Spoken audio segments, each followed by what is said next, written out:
was 10 years old when I got my period. I was really young, and I remember in my early teenage years as things went on that they started to get really, really painful.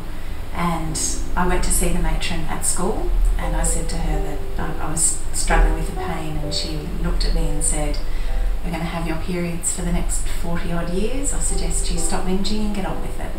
I didn't do anything about it until I was about 25, when I was taking so much over-the-counter medication to get through the day that I knew things were getting dangerous, and that's when I went to see someone.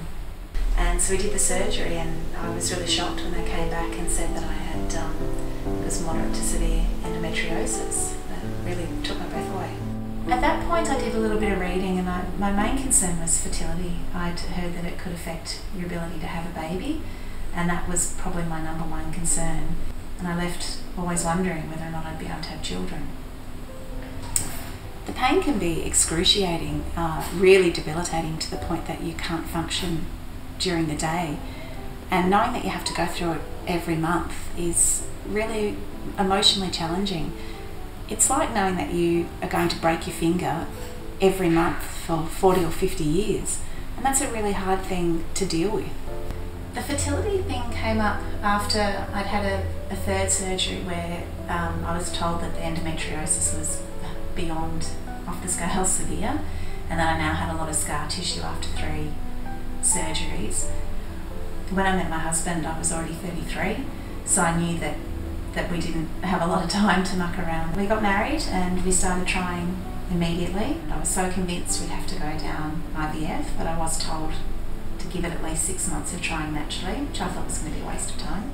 I remember being beyond surprised, standing in the bathroom, looking at myself in the mirror and crying and laughing at the same time. My first daughter, Greta, is almost 3. We call her the 2-foot tornado. She's lots of fun, and she's an absolute blessing to us. I'm still amazed every day that she came along. And this little one, her name's Sibylla. She was born 9 days ago, and she's strong and healthy and growing, and she's our second little miracle. I think the most important thing is research. This is a condition that's becoming more and more prevalent, and they're not sure why, and children younger and younger are suffering from it.